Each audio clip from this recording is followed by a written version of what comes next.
जाने क्या बात है, जाने क्या बात है, नींद नहीं आती, बड़ी लंबी बात है। जाने क्या बात है, जाने क्या बात है, जाने क्या बात है, जाने क्या बात है, नींद नहीं आती, बड़ी लंबी रात है।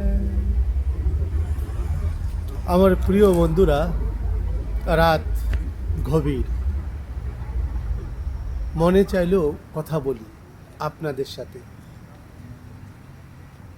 অনেক দিন হলো দেশ থেকে বেরিয়েছি। দেশের খবর সবসময় রাখার চেষ্টা করি। আমি জানতে চাই আপনারা কি ভালো আছেন, আপনারা কেমন আছেন। জানেন, মিথ্যা কখনো আমাদেরকে শান্তি দেয় না, এটা আমি বিশ্বাস করি। আপনারা কি বিশ্বাস করেন? হিংসা কখনো আমাদেরকে স্বাবলম্বী করে তুলতে পারে না। হিংসা মানুষকে ঘৃণা ছড়ায়, হিংসা মানুষকে দুঃখ ছড়ায়। আসুন আমরা একটা টপিকস নিয়ে কথা বলি। এই দুনিয়াটা বর্তমানে ডিজিটাল প্ল্যাটফর্মে চলতেছে বেশি। কেনাকাটার থেকে শুরু করে, গাড়িতে বুক করার থেকে শুরু করে, সে অ্যানালগ সিস্টেম আর নেই। এখন মানুষের হাতে হাতে মোবাইল। তাই আপনাদের যারা রাজনীতি করেন, আমাদের যারা দল, সকল দলকেই বলছি, আপনারা ডিজিটাল প্ল্যাটফর্মকে, আপনার স্বস্ব দলকে এগিয়ে নেওয়ার জন্য আপনাদের অবশ্যই ডিজিটাল প্ল্যাটফর্মকে ইউজ করতে হবে। কিন্তু আমরা এখনও ডিজিটাল প্ল্যাটফর্মের কাছে অনেক দুর্বল। বিশেষ করে আওয়ামী লীগ তো প্রচণ্ড দুর্বল। কেননা আমি দেখেছি নবনীতা চৌধুরী যখন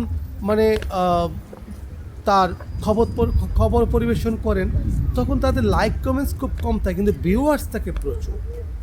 আরও যারা আছে, তারা যখন আওয়ামী লীগের কথা বলে, আওয়ামী লীগের পক্ষের কথা বলে, বা তাদের যে মেসেজগুলো যায়, যে সত্যনিষ্ঠার প্রচার তারা করে, তাদের সেই প্রচারগুলোর মধ্যে লাইক কমেন্টস কম থাকে। আচ্ছা, আমি জানতে চাই আপনাদের কাছে, একটা লাইক দিতে কি আপনাদের অনেক কষ্ট হয়?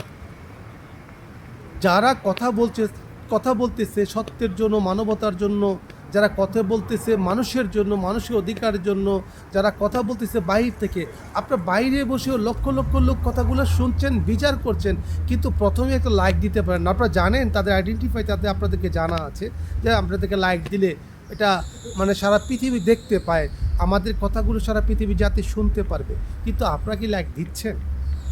আমার প্রশ্ন হলো, যারা মুক্তমনা, যারা সেকুলারিজমে বিশ্বাসী, তাদেরকে আপনারা লাইক প্রদান করুন, তাদেরকে আপনি কমেন্টস করুন, তাদেরকে আপনি শেয়ার করুন। এটা আপনাদের কাছে বিশেষভাবে অনুরোধ রইল।